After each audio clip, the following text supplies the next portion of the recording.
जय गोंडवाना। आज हट्टा की इस पावन धारा को अंशु शाह मरकाम का सादर सेवा जोहार और बहुत धन्यवाद प्रेषित करता हूँ हमारे मोहन भाई, जिन्हें आप सभी जानते हैं, जिनके पिताजी ने इस आयोजन को अपने तन मन धन से सिंचित किया और एक कर्तव्य का निर्वहन करते हुए आज वे हमारे पेनवासी तिरुमाल कन्हैया लाल मरकाम जी, आपको भी सादर सेवा जोहार अर्पित करता हूं कि आपके उस प्रयास के उपरांत आज हमारा ये समाज यहाँ पर मजबूती के साथ खड़ा हुआ है। जैसे कि हम सभी जानते हैं, आज यह आयोजन को कोविड के बाद हम लोग भव्य रूप से सम्मिलित होने का एक अवसर मान रहे हैं। मैं आप सभी से कहना चाहूंगा कि मेरी बात बहुत संक्षिप्त है, परंतु वो उतनी ही जरूरी है जितना जरूरी नाच गाना है। वहाँ देखना दुकान को। आज नाच गाने के माध्यम से हमारे पाटलियारों ने हमारे पुनेम को आज तक जीवित रखा।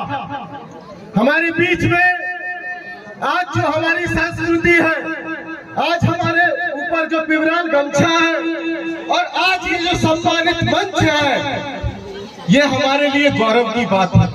नंबर सेंड कर बोलना। क्योंकि नंबर सेंड कर बोलना। जैसे कि आपने कहा, उद्बोधन की बेला का मैं आयोजन में जितने भी समस्त यहाँ पे अतिथि पधारे हैं, कुछ अतिथि हैं और कुछ अतिथि प्रस्थान कर चुके हैं, तो आज इस आयोजन में हम सभी ने अपनी सहभागिता प्रस्तुत की है और गर्व की बात यह है कि आज हमारे इस आयोजन में जितने भी अतिथि मंच पर मंचासीन हैं, वो सभी तन मन धन से इस समाज को जगाने के लिए आसान नहीं होता है ऐसे आयोजनों को आयोजित करना। हाँ, उसी पे इसके लिए 10-15 दिन की मेहनत नहीं, बल्कि मैं तकरीबन 5 साल से 6 साल से इस आयोजन का हिस्सा रहा हूँ। कोविड के समय में आयोजन का हिस्सा नहीं रह पाया, परंतु आपको पता है कि आप एक ऐसे ऐतिहासिक आयोजन के हिस्सा बने हुए हैं जिस ऐतिहासिक आयोजन की पूरे देश के अंदर हट्टा बावली के आयोजन की धूम मची हुई है मेरे भाई। ऐसा आयोजन कि जिस पर सांस्कृतिक रूप से आदिवासी समाज की संस्कृति का संवर्धन करते हुए, कोया पुण्य का निर्वहन करते हुए हमारे मोहन भाई और उनका साथ देने वाली टीम दिन रात एक करती है। जैसे भी हो, चंदा हो, जन सहयोग हो या फिर अपने घर में दाल रोटी बने चाहे ना बने, परंतु कोया पुण्य के इस आयोजन पे सबको भरपेट भोजन यहाँ पे प्रदान करती है मेरे भाई। ये आसान बात नहीं है, और जितने लोगों के हाथों से तालियां नहीं आ रही ना, एक बार अपने गांव में ऐसे आयोजन करके देख लेना, समझ में आ जाएगा कि कितने गहरे पानी में है। आज मैं इतना कहना चाहूंगा कि यहाँ पे कई प्रकार की चर्चाएं बाहर चल रही थी और जरूरी है चर्चा इसलिए चल रही है, बात उसकी होती है जिसमें कोई बात होती है, बात उसकी होती है जिसमें कोई बात होती है। अरे हमारी भी बात दिल्ली से लेकर भोपाल तक होती है, जिस प्रकार से हट्टा की बात पूरे देश भर में होती है मेरे भाई। आपको पता है कि समाज को आज जिस चीज की सबसे ज्यादा जरूरत है वो क्या है? आपको पता है क्या है? आपको पता है, मैं जब समाज कहूँ तो ये मत समझ लेना कि मैं किसी जाति की बात कर रहा हूँ, क्योंकि जातियां तो जानवरों की होती है, हम आदिवासियों में जातियां नहीं होती है। जातियां जानवरों की होती है और हम इंसान हैं, हमारी जातियां नहीं होती है, हमारी तो प्रजाति होती है और शेरों की प्रजाति होती है। और जब ललकार भरती है, हुंकार भरती है, तो सत्ता परिवर्तन से लेके व्यवस्था परिवर्तन तक की वहां पे मांग रखती है मेरे भाई। मैं आपसे एक और बात कहना चाहूंगा, चूंकि ये आखिरी का समय 12 बज रहे होंगे, शायद 12 बज रहे हैं ना अभी, मेरे बोलते तक शायद बच जाए। क्यों? क्योंकि कहते हैं ना, कठिन विषय के लिए आखिरी का समय, आखिरी का पीरियड अच्छा नहीं होता। बच्चे ज्यादा अच्छे समझ गए होंगे मेरी बात। कठिन विषय है और ये दुविधा है कि हमको यहाँ पे बात रखनी पड़ रही है। बात यह रखनी पड़ रही है कि जब इस क्षेत्र से निकलकर हमारे मोहन भाई जैसा व्यक्ति पूरे देश के अंदर जीएसयू के माध्यम से धूम मचा सकता है, तो आप तो उनके साथ जब चलेंगे तो आप भी इस देश का नाम रोशन करेंगे, देश दुनिया में नाम रोशन करेंगे। आपको शायद पता होगा कि इसी हट्टा की बावली में एक ऐसी युवती आई थी, एक ऐसी महिला आई थी जो अभी फिलहाल है नहीं, हमारे दुर्वे दीदी आई थी। क्या नाम है उनका, किसी को पता है क्या? सुशीला दुर्वे। नहीं, हम तो मुक्केबाज की बात कर रहे हैं। बताइए, किसी को पता है क्या? नहीं याद है? सुनीता दुर्वे आई थी, पता है कि नहीं? गई थी तो उनके मुक्के की गूंज भारत की आदिवासी नेत्री की गूंज उस धर पे सुनाई दी गई थी मेरे भाई। और वो रानी दुर्गावती के वंशजों के खून की असली पहचान है। अरे कम से कम नारियां, आप तो शक्ति के रूप में तालियां बजा दो।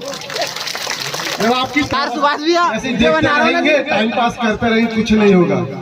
अरे हाँ भैया, कल से प्रोग्राम चल रहा है। जिनको शादी करना था वो लेके गए, और जिनको नहीं करना था वो समाज जिनके लिए पहली प्रायोरिटी थी, वो आज भी ऐसे खड़े आपके सामने हमारे जैसे।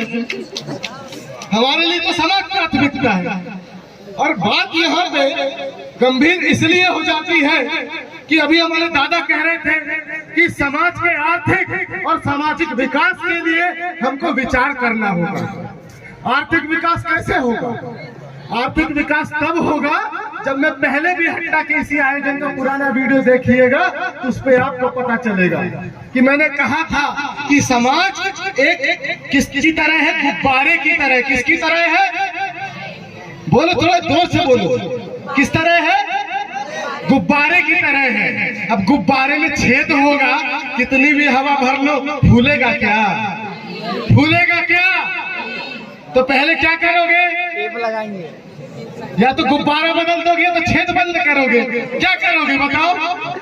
कचौड़ी खाएंगे। अब एक ही गुब्बारा है, वो अपना समाज है, तो पहले क्या करोगे?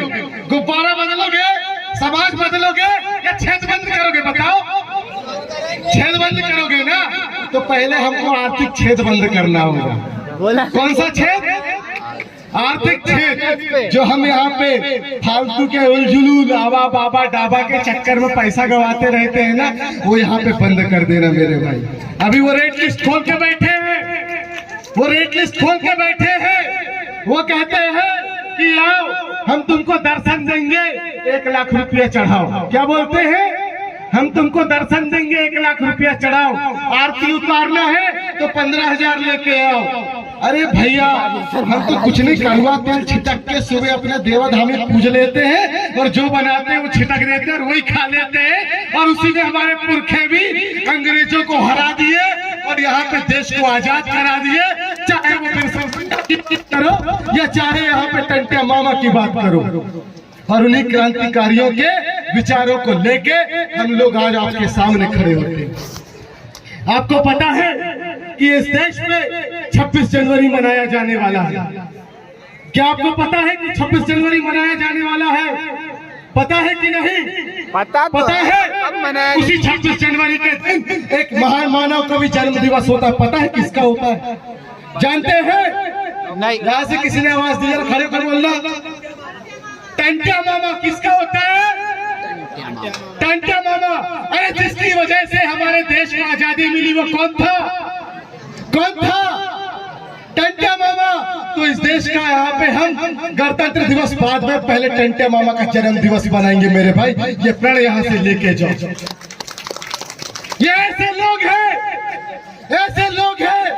जिन्होंने अपने तन के अंदर, तन के ऊपर बेहतरीन कपड़े नहीं देखे, जिन्होंने सिर्फ तलवार उठाई, जिन्होंने सिर्फ तीर कमान उठाया, जिन्होंने सिर्फ आवाज उठाई और इस समाज को मजबूत किया, उन्होंने अपनी जान इसलिए दी ताकि आप गौरव के साथ जी सको, ताकि आप गर्व के साथ जी सको, ताकि आपका शोषण कोई न कर सके। इसलिए उन्होंने अपनी जान दे दी। रानी दुर्गावती ने मुगलों के सामने अपना सर नहीं झुकाया। अपने वहां पे जब उसकी सेना हारने लगी तो खंजर निकाला और अपने सीने में घोंप दिया। आज क्या हो रहा है? क्या आप जज हैं रानी दुर्गावती को? क्या क्या उनका हाथ खड़ा करें?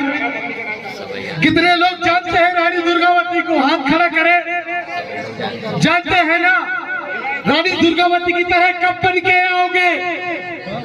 अरे कम से कम, अरे जमीन पे नहीं तो कम से कम गेटअप नहीं रानी दुर्गावती बन के आ जाओ, मस्त लुगड़ा पहन के, अपना आदिवासी पोशाक पहन के। आपको पता है ये वही क्षेत्र है, ये वही क्षेत्र है जहाँ से गोंडवाना का आंदोलन चलता है। और इसी गोंडवाना के आंदोलन को जब देखा पश्चिम के लोगों ने तो वहाँ का आदिवासी भी आज एक तीर एक कमान, आदिवासी एक समान और पीला गमछा वहाँ की शान कहाँ से लेके गया? आप लोगों की मेहनत के बदौलत लेके गया मेरे भाई। कम से कम अपनी उस मेहनत के लिए तालियां बजाओ। कोई और नहीं गया था। ये जो अदना सा 5 फुट 8 इंच का जो लड़का खड़ा है ना आपके सामने, कई मेरे ही लोग विरोध कर रहे थे कि तुम काहे को जा रहे हो। 2013 में अकेला दौड़ गया, मेरे को रास्ता नहीं पता, कुछ नहीं पता। मैं बड़वानी पहुंच गया और बड़वानी पहुंच के वहां पे पहली बार जयस की स्थापना सदस्यता मैंने वहां पे चालू करी। मैंने बोला कि अगर आपको गोंडवाना नहीं पता है तो आप आदिवासी के नाम से ही जुड़ो। परंतु पश्चिम के क्षेत्र के सारे आदिवासियों को इतना मजबूती के साथ जागरूक करना चालू किया और वहां पे तो इत्तेफाक हो गया मेरे भाई। जब मैं वहां के लोगों को बताया कि ये आसाराम बहुत बुरा आदमी है तो शाम के समय लोग तलवार लेके खड़े हो गए थे। मैं अकेला गोंडवाना का बेटा था जो वहां पे कह रहा था कि यहाँ पे आसाराम बुरा आदमी है।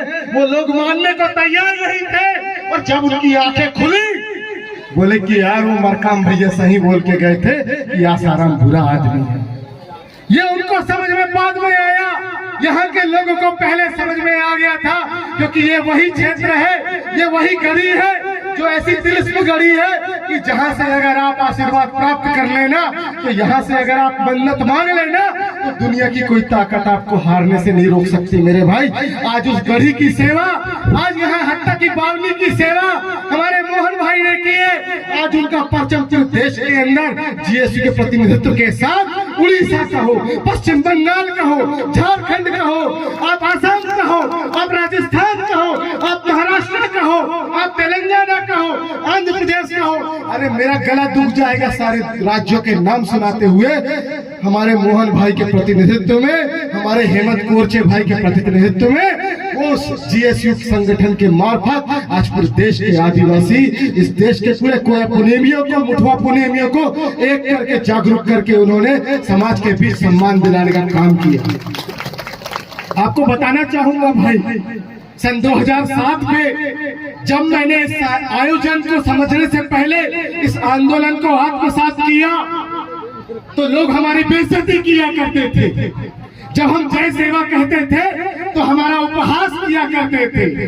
वो जितना हमारा उपहास करते थे, वो जितना हमारी बेइज्जती करते थे, उतना हमारे अंदर क्रोध बढ़ता जाता था और उस क्रोध को हमने कर्तव्य के रूप में समाज के बीच में लाने का काम किया और उसी के मार्फत हमने जीएसयू और जयस और न जाने कितने बिरसा ब्रिगेड हो या जितने भी संगठन हो सभी को, क्योंकि मकान भले अलग हो सकते हैं परंतु उस मकानों पे रहने वाली विचारधारा से ही आपका मोहल्ला बसता है। और जब मैं समाज कहता हूँ तो समाज का मतलब होता है एक जैसा जीवन यापन करने वाले लोग। अगर तुम्हारे घर में फटा भात बनता है, मेरे घर में फटा भात बनता है, इन सबके घर में फटा भात बनता है तो हम सब फटा भात समाज के लोग हैं। कौन से समाज के लोग हैं? कौन से समाज के लोग हैं? भटा भात खाने वाले लोग हैं ना। तो हमारी और आपकी लड़ाई कैसी है? एक है। हमारी आपकी लड़ाई कैसी है? अगर भटा महंगा होगा तो फिर हमारे घर में भट्टा बनेगा क्या? भट्टा महंगा होगा तो भट्टा बनेगा क्या? आपको पता है ये वही भट्टा है जिसको खाने के बाद आपके शरीर के अंदर कैंसर से लड़ने के लिए रोग प्रतिरोधात्मक क्षमता डेवलप करती है। इसलिए कैंसर जैसी बीमारियों से ये भट्टा हमको बचाया। और ये हमारा मजाक उड़ाते हैं जब हम बालाघाट से बाहर जाते हैं तो क्या कहते हैं? अरे भट्टा भात वाले आ गए, बालाघाट वाले आ गए। कहते हैं कि नहीं? कहते हैं कि नहीं? कहते हैं कि नहीं? परंतु सम्मान को हमको तैयार कैसे करना पड़ेगा? उसका एक ही मार्ग है, ज्ञान। और ज्ञान की क्या पोटरी बना के घर में रखोगे, डिग्री के सजा के रखोगे? अरे उसको बांटना चालू करो। और मैं बताना चाहता हूँ, आजकल इंस्टेंट ग्रेटिफिकेशन नाम की बीमारी हो गई है। कौन सी बीमारी? Instant gratification. कुछ गंवार लोगों को देखा हूँ इंस्टाग्राम ऐसे करते रहते हैं, उसको कहते हैं मैंने डिलीट कर दिया। तो वो जो इंस्टाग्राम नाम आया है वो वहीं से आया है। इंस्टेंट ग्रेटिफिकेशन को मिला के बना दिया इंस्टाग्राम। और ये बना किसके लिए? गंवारों के लिए। क्योंकि गंवारों को 1 घंटे की क्लास समझ में नहीं आती। कैसी से समझ में आती है? 30 सेकंड में बताओ तो ठीक है, उसके बाद कहते हैं बोर लग रहा है यार, हटाओ इसको, हटाओ। ऐसे कहते हैं ना। उसको अपन क्या कहते हैं? अब जो क्लास से पहले भग जाते हैं तो उसको क्या कहेंगे? गधा। क्या कहेंगे? गधा। तो हमें गधा बनना है या शेर बनना है? शेर अकेला चलता रहता है, शेर जंगल में अकेला चलता रहता है, वो भीड़ नहीं देखता। शेरनी अकेले चलती रहती है, वो भीड़ नहीं देखती कि कौन मेरा साथ दे रहा है कौन नहीं दे रहा है। वो सही मौके की तलाश पे रहते हैं। आप लोग भी अपने करियर में सही मौके की तलाश पे रहो।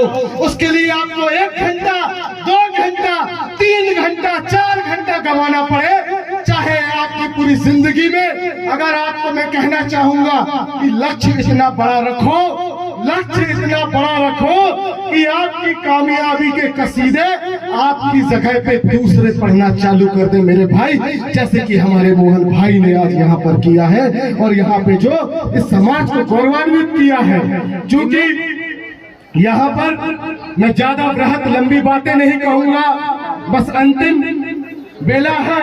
और अंतिम बेला में मैं आप लोगों से इतना ही अनुरोध करूंगा कि जब आप यहाँ से जाए, अपने घर में जाए, तो आज की डेट में इतना सोच ले कि जो आपको 30 सेकंड में मजा दे रहा है ना, वो आपको 30 साल की उम्र में सजा देने का काम करेगा। ये बच्चों के लिए है।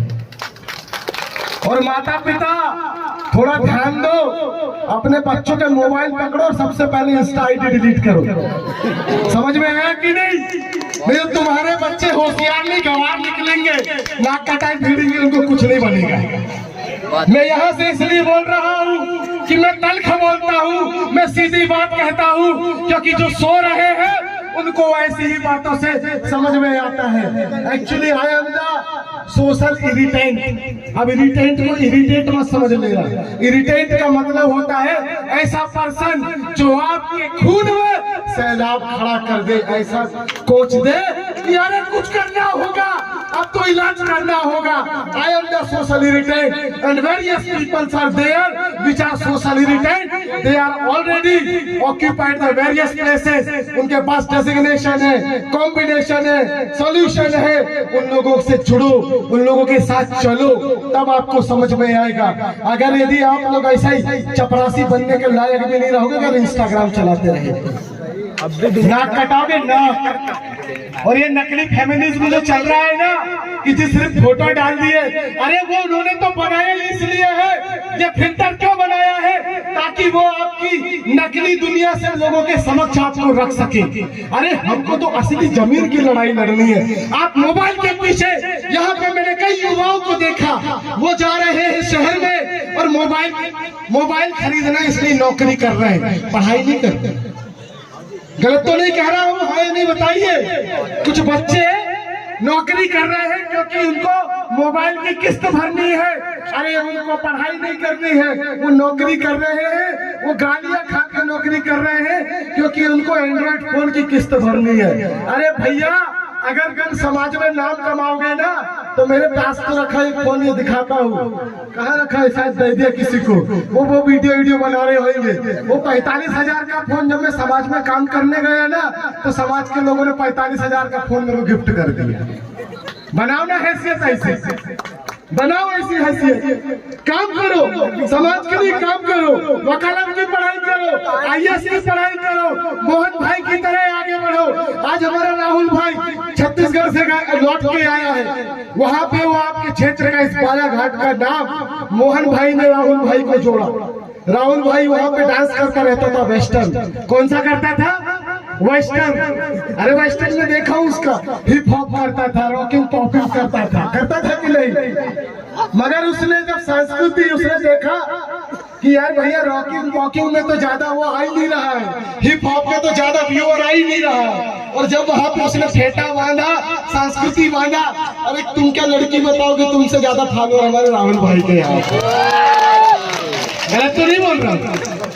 नहीं मेरे। और दूसरी चीज, हमारे बीच एक और बहन है, वो आई नहीं है, उसको बोला था फोन करके, उसका नाम है साधना उइके। तुम लोगों का जितना फॉलोअर होगा ना, वो लड़की कुछ नहीं करती, वो सिर्फ समाज की बात करती है। क्या करती है? समाज की बात करती है, समाज के बीच उठती बैठती है। उसके 1.5 लाख फॉलोअर हो गए। कितने फॉलोअर हो गए? अब वो 1.5 लाख फॉलोअर से उसको मॉनिटाइजेशन मिल गया, फेसबुक उसको पैसा देता है। क्या देता है? पैसा। इतना देता है कि अब उसको नौकरी की जरूरत ही नहीं, तू समाज का काम कर, तेरे को फेसबुक पैसा देगा। कौन देगा? समझ में आया ना? मेरे कहने का मतलब है कि आज की जो युवा पीढ़ी को, दादा ने मेरे को कहा था कि जो हमारी युवा पीढ़ी सोशल मीडिया में गुमराह हो रही है, उसको सही राह में कैसे लाए। अरे मेरे भाई, सबसे पहले इस गोंडवाना आंदोलन को सोशल मीडिया में लाया था मैंने। आपको हकीकत बताऊं तो आज भी अगर खंगालेंगे तो आपने नाम सुना हो कि नहीं पता, ऑरकुट पे मैंने आईडी बनाई, फेसबुक पे आईडी बनाई, ऑरकुट तो डिलीट हो गया। आप लोग लड़का लड़की ढूंढते, मैं समाज ढूंढना चालू कर दिया। अरे जिस समाज को मैंने ढूंढा वो समाज रोटी भी दे दिया और बेटी भी देगा, और ये समाज के काम के ऊपर डिपेंड करता है। मगर यदि रोटी और बेटी में चुनने की बात आएगी तो पहले मैं समाज को चुनूंगा। समाज को रोटी खिला दे, बेटी देना है तो नहीं देना रहने दे, मगर पहले तू समाज रोटी खिला के जागरूक कर दे। वैसा आप जिगरा अपने अंदर लाइए। आपको अपना IQ बढ़ाना है। क्या बढ़ाना है? IQ बढ़ाना है। आपका IQ टेस्ट करो। आपको अपना IQ कम से कम 140 के पार ले जाना है। पता करो कि IQ टेस्ट कैसे होगा, और जिसका IQ 140 के पार होगा वही अपना इंस्टाग्राम और सोशल मीडिया चलाना, बाकी पड़े रहने देना। मेरा IQ 131 है। कितना है? 131। अब देखता हूँ यहाँ पे कितनों का IQ 131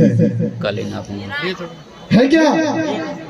चलो ठीक है, रिजल्ट लेके जाना, मोहन भाई के पास जमा कर देना। इसकी IAS की तैयारी अपन सामाजिक पैसे से करवाएंगे भैया, अगर इसका IQ है तो। कहाँ गया भैया? इधर IQ वाला कहाँ गया?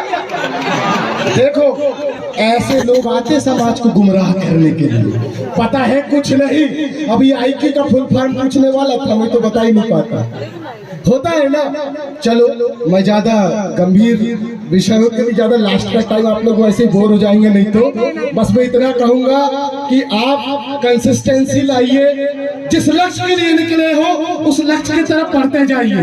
अगर आपका लक्ष्य है पूरे देश भर के आदिवासियों को जोड़ने का, तो देश भर के आदिवासियों को जोड़ते रहिए। मैं वही काम करता हूँ, मैं जोड़ते रहता हूँ।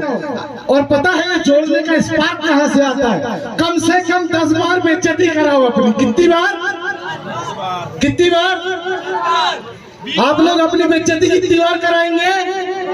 10 बार। जब आपकी 10 बार बेइज्जती होगी ना, तो 11वीं बार जब आप खड़े होंगे ना, तो आप एक शहंशाह की तरह खड़े होंगे। उसके बाद आपकी कोई बेइज्जती करने की हिम्मत नहीं करेगा। मेरे भाई, सोचो जरा, जिन लोगों के बारे में पीठ पीछे बात होती है, उनमें कोई बात होती है तभी तो पीठ पीछे बात होती है।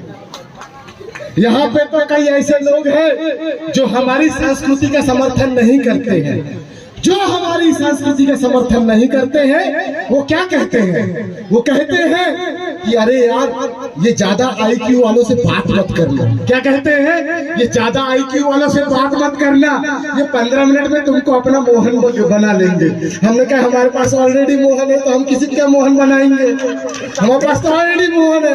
अगर किसी को मोहन बनाना है तो हमारे मोहन मार्का को खड़ा कर देंगे, वो सबको मोहन बना लेगा, क्या की टेंशन है? तो ये होता है टेक्नोलॉजी। और मैं अब आपको इतना ही कहूंगा कि आज हमारे समझ जो सबसे बड़ी समस्या है वो ये है कि देश का संविधान खतरे में है, और देश के संविधान के खतरे के साथ हो सकता है कि यहाँ पे कई नेता आए होंगे, क्योंकि इस मंच की तरफ हर नेता की नजर पड़ी है। हर नेता चाहता है कि इस मंच से वो उठ कर जाए। मैं तो ये कहता हूँ कि समाज के बीच से नेता बनाओ। गलत तो नहीं कहता, बहुत बढ़िया। समाज के बीच से नेता बनाओ। अरे राजनीतिक नहीं, सामाजिक नेता बनाओ, जो समाज के लिए कंस्ट्रक्टिव आइडिया पे काम कर सके, जो समाज की महिलाओं के सम्मान के लिए लड़ सके। और मैं तो कहता हूँ कि आपके बीच से कितने वकील हैं मुझे बताओ। इस समाज के सारे फ्री केस लड़ने की जिम्मेदारी हम उठाएंगे, और इंडिजिनस लॉ चैम्बर के माध्यम से उठाएंगे मेरे। चूंकि मुझे पता है यहाँ की आदत से मैं पहले परिचित हूँ। यहाँ गाने के अलावा किसी चीज पे ताली बजती नहीं, विचारों से किसी को लेना देना है नहीं। परंतु मेरी बात यहाँ से अगर 100 लोगों को भी समझ में आ गई ना, तो वो बैठे हैं ना, वो ताली बजाते रहेंगे। मगर जिन 100 लोगों को समझ में आ गई ना, आने वाले समय में उन लोगों के लिए इस मंच से तालियां बजेंगी मेरे भाई, उन 100 लोगों के लिए तालियां।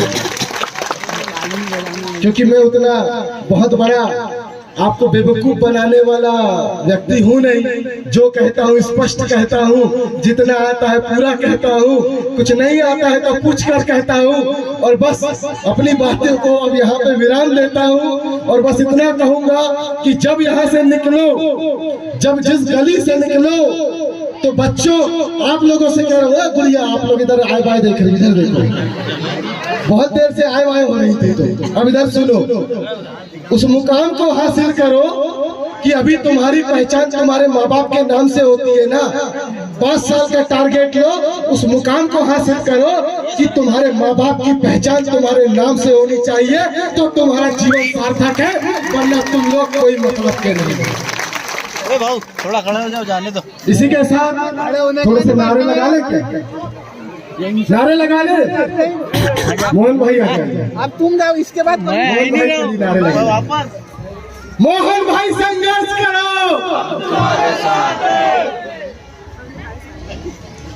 देखो मोहन भाई चुनाव नहीं लड़ूंगा बोल दिया पहले, और वो अब भी बोल के गए कि भैया तुम चुनाव लड़ना, मैं चुनाव नहीं लड़ूंगा। अरे ठीक है मैं लड़ लूंगा आपकी जगह, कोई बात नहीं है। ठीक है भैया, मोहन भैया बोल रहा हूँ मैं लड़ लूंगा, ठीक है। हम लड़ भी सकते हैं। अब मान लो ST SC का वोट अन्य राजनीतिक दलों पे नहीं जाता है, ST SC OBC का, तो अपन यहाँ पे आराम से अपनी सरकार बना सकते हैं। बना सकते हैं कि नहीं बताओ? बना सकते हैं कि नहीं बताओ? बनाएंगे, जैसे बनाएंगे। तो ये ठीक है। मैं तो भैया बरघाट क्षेत्र का लड़ूंगा, मैं तो पहले बता दिया। बरघाट यहाँ से दूर है, जिसको अगर मेरा विचार पसंद आता है तो आ जाना मेरे क्षेत्र में अगले साल। तो मैं नहीं, इसी साल तो है, अगले साल कहाँ। तो सजल दिलवा देना बोला,